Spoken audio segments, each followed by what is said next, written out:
नमस्कार विद्यार्थी मित्रांनो, क्रियापद या व्याकरणाच्या भागात पुन्हा एकदा तुमचे स्वागत। आज आपण मराठी विषयाचा व्याकरण अभ्यासत आहोत आणि यामध्ये आपण शब्दाच्या वेगवेगळ्या जातींमध्ये क्रियापद आणि त्याचे प्रकार पाहत आहोत। क्रियापद या व्याकरणाच्या भागाचा हा सेशन क्रमांक 3 आहे आणि या आधीच्या 2 भागामध्ये आपण क्रियापद म्हणजे काय, कर्म आणि कर्ता म्हणजे काय याचा अभ्यास केलेला आहे। आता क्रियापद याचा आपण धातू म्हणजेच मूळ शब्द म्हणजे काय हे समजून घेत आहोत आणि त्यानंतर क्रियापदाचे वेगवेगळे प्रकार अभ्यासणार आहोत या पाठाच्या भागामध्ये। चला तर आपण आता क्रियापद या व्याकरणाच्या भागाला सुरुवात करूया। या आधीच्या भागामध्ये मी तुम्हाला सांगितलं होतं की धातू म्हणजे काय, धातूलाच आपण मूळ शब्द असे म्हणतो। जसे की क्रियापद जेवतो, देणे, करणे, जिंकणे हे जे काही क्रियापद आहे त्याच्यामध्ये मूळ शब्द किंवा धातू आहेत जेव, दे, कर आणि जिंक। तर हा मूळ शब्दामध्ये किंवा धातूमध्ये जेव्हा प्रत्यय लागतो म्हणजे तो, जेव मध्ये तो जेवतो, दे ने, दे मध्ये ने प्रत्यय लागल्यावरती देणे, कर ने, कर या मूळ धातूमध्ये किंवा मूळ शब्दामध्ये ने प्रत्यय लागून क्रियापद बनलेला आहे करणे। जिंकणे याच्यामध्ये जिंक हा धातू आहे आणि ने हा प्रत्यय लागलेला आहे, म्हणजेच धातूला प्रत्यय लागल्यावरती क्रियावाचक शब्द वाक्याचा अर्थ पूर्ण करीत असतात आणि त्यावेळेस आपण त्यांना क्रियापद असे म्हणतो। क्रियापदाचे धातू की क्रियापदातील प्रत्ययरहित मूळ शब्दांना आपण धातू असे म्हणतो। तर धातू म्हणजेच काय की क्रियापदामधील प्रत्यय काढून टाकल्यानंतर, क्रियापदामध्ये असलेले प्रत्यय काढून टाकल्यानंतर जो काही मूळ शब्द उरतो किंवा जो मूळ शब्द असतो त्यालाच आपण धातू असे म्हणतो। तर आता धातू हे तुम्हाला ऐकायला थोडं कठीण वाटत असेल, समजणार नाही। तर धातू म्हणजेच काय, मूळ शब्द म्हणजे क्रियापदाचा मूळ शब्द आपल्याला शोधायचा, त्याच्यामधला प्रत्यय काढून टाकायचा। जसं की आपण जेवतो मधला तो प्रत्यय काढला तर मूळ शब्द होतो जेव, मग याला आपण ह्या मूळ शब्दालाच आपण काय म्हणतो धातू। देतो किंवा देणे या क्रियापदामधला देणे किंवा तो हा प्रत्यय काढल्यावरती मूळ शब्द असतो दे म्हणजेच धातू। करणे, करतो ह्या क्रियापदांमध्ये आपण कर मध्ये प्रत्यय काढून टाकला तर आपला मूळ शब्द म्हणजेच धातू कर हा उरतो।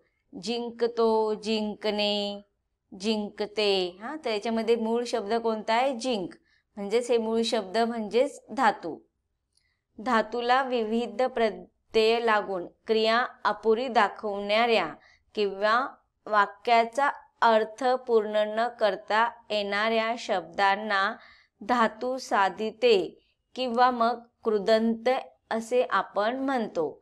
तर कृदंत म्हणजे काय किंवा धातू साधिते म्हणजे काय की जेव्हा धातूला विविध प्रत्यय आपण लावतो आणि ती क्रिया अपूर्ण दाखविताना त्या वाक्याचा अर्थ पूर्ण झालेला नाहीये असं आपण जेव्हा दाखवतो तेव्हा त्याला आपण कृदंत किंवा धातू साधिते असे म्हणतो। जसं की इथे उदाहरण आहे, त्याचे वागणे मला आवडले नाही। तर इथे बघा, त्याचे वागणे मला आवडले नाही मध्ये त्याचे वागणे, वागणे याच्यामध्ये बघा वाग हे काय आहे, धातू आहे। मला आवडले नाही तर मग त्याचे वागणे मला आवडले नाही ह्या वाक्यामध्ये जेव्हा आपण त्याचे वाग मला आवडले नाही तर मग वाग हा काय येतोय, कृदंत येतो किंवा धातू साधिते आणि जेव्हा त्याला आपण प्रत्यय लावतो तेव्हा तो धातू बनतो। पण प्रत्यय नसताना आपण त्याला वाग असे म्हणतो, म्हणजे प्रत्यय रहित वाग हा शब्द कृदंत किंवा धातू साधिते आणि प्रत्यय लावल्यानंतर तो धातू हा किंवा मूळ शब्द आपण त्याला म्हणतो। खुर्चीत बसून बस तो बोलला, खुर्चीत बसून तो बोलला आणि बस म्हणजे हे काय झालं आपलं मूळ शब्द। मग धातूला विविध प्रत्यय लागून क्रिया अपुरी दाखवणाऱ्या किंवा वाक्याचा अर्थ पूर्ण न करता येणाऱ्या शब्दांनाच आपण धातू साधिते किंवा कृदंत असे म्हणतो। पुढचं उदाहरण पाहूया, त्याचे चेंडू फसवे असतात. तर याच्यामध्ये फस हे कृदंत किंवा धातू साधित येणार. तो धावताना रस्त्यात पडला. याच्यामध्ये धाव हे मूळ शब्द धातू साधिते किंवा कृदंत येणार. आता आपण अजून उदाहरण पाहून याच्यातील कर्ता, कर्म आणि क्रियापद ओळखूया आणि धातू. गाय दूध देते. गाय दूध देते याच्यामध्ये क्रियापद काय आहे? देते. आता देते याच्यामध्ये धातू शब्द आहे दे आणि ते हा प्रत्यय लावलेला आहे. गाय हे क्रिया आहे, कर्ता आहे आणि दूध हे कर्म आहे. आम्ही परमेश्वराची प्रार्थना करतो. याच्यामध्ये करतो हे क्रियापद आहे, तर याच्यामध्ये कर हा मूळ शब्द आहे आणि तो हा प्रत्यय आहे. मुलांनी खरे बोलावे. मुलांनी खरे बोलावे याच्यामध्ये बोलावे हे क्रियापद आहे आणि बोल हे धातू आहे किंवा मूळ शब्द आहे आणि वे त्याच्यामध्ये प्रत्यय लावलेला आहे. आपण यालाच आवे प्रत्यय असे सुद्धा म्हणतो, अवे प्रत्यय. आमच्या संघाने ढाल जिंकली. तर याच्यामध्ये क्रियापद काय आहे? जिंकली. तर जिंक हे मूळ शब्द किंवा आपण त्याला म्हणू धातू.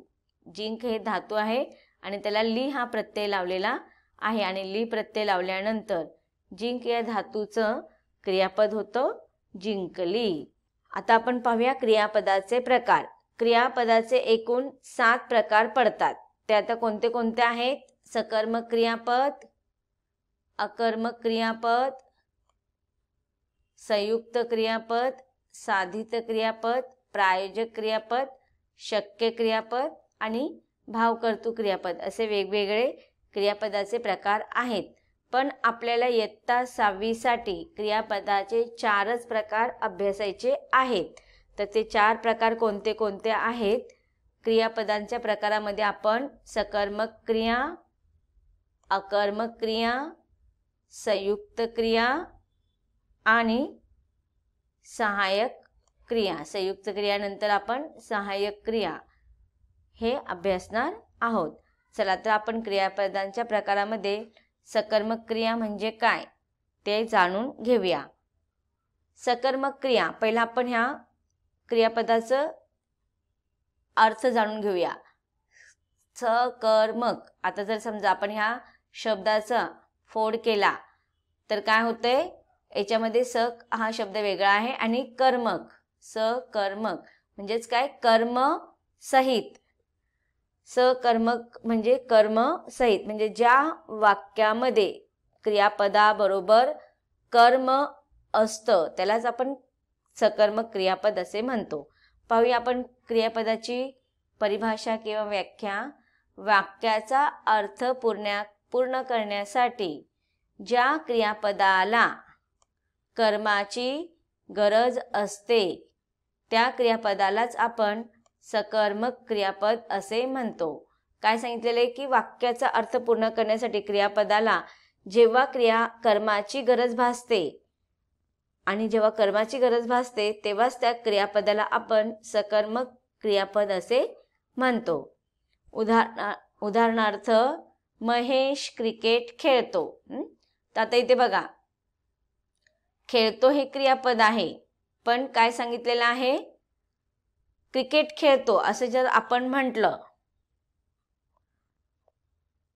महेश खेळतो, याच्यामध्ये कर्ता महेश आहे आणि क्रियापद खेळतो. पण महेश खेळतो, मग काय खेळतो याचं उत्तर आपल्याला मिळत आहे का? नाही. म्हणजेच क्रिकेट हे काय आहे? याच्यामध्ये कर्म आहे. मग महेश खेळतो फक्त आपण जर असं म्हटलं तर ते अर्थ आपल्याला तो अर्थ पूर्ण लागत नाही. महेश खेळतो पण काय खेळतो हे कळत नाही. म्हणजेच महेश क्रिकेट खेळतो याच्यामध्ये कर्म क्रिकेट जर नसेल तर तो अर्थ आपल्याला वाक्याचा अर्थ अपूर्ण वाटतो. म्हणूनच इथे क्रिकेट या कर्मामुळे हे वाक्य अर्थपूर्ण झालेलं आहे. मग ह्या वाक्यामध्ये कर्म आहे म्हणून इथे आपण ह्या वाक्याला सकर्मक क्रियापद असे म्हणतो. पुढे लिहिलेलं आहे दुसरं उदाहरण, पोपट पेरू खातो.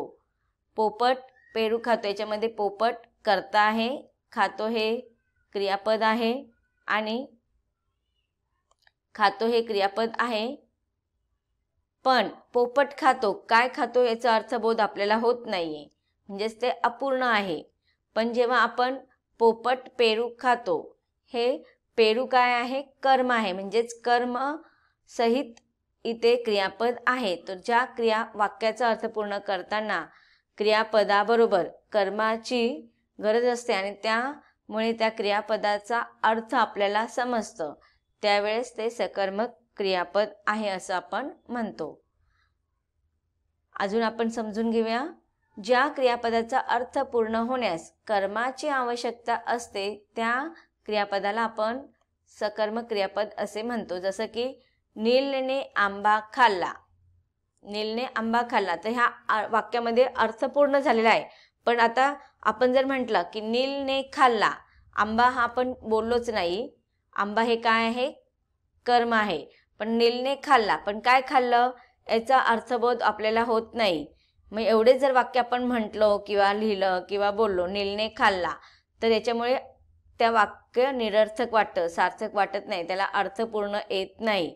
म्हणून नीलने खाल्ला हे अपूर्ण वाक्य पूर्ण करण्यासाठी तिथे कर्माचीच आवश्यकता आहे. म्हणजे काय खाल्लेला आहे, तर आंबा, म्हणजे आंबा याच्यामध्ये काय आहे, कर्म. म्हणजे जेव्हा आपण आंबा ह्या कर्माचा पूर्ण वाक्यामध्ये उपयोग करतो तेव्हा मग त्या क्रियापदाचा अर्थबोध होतो. म्हणून आंबा या कर्माची आवश्यकता आहे व म्हणूनच खाल्ला हे काय आहे, सकर्मक क्रियापद. म्हणजे बघा आपल्याला क्रियापद ओळखायचं असतं, पण त्या क्रियापदाबरोबर जर क्रियापदाच्या आधी जर कर्म असेल तर त्या कर्म सहित असलेल्या क्रियापदामुळे त्या क्रियापदाला आपण सकर्मक क्रिया असे म्हणतो.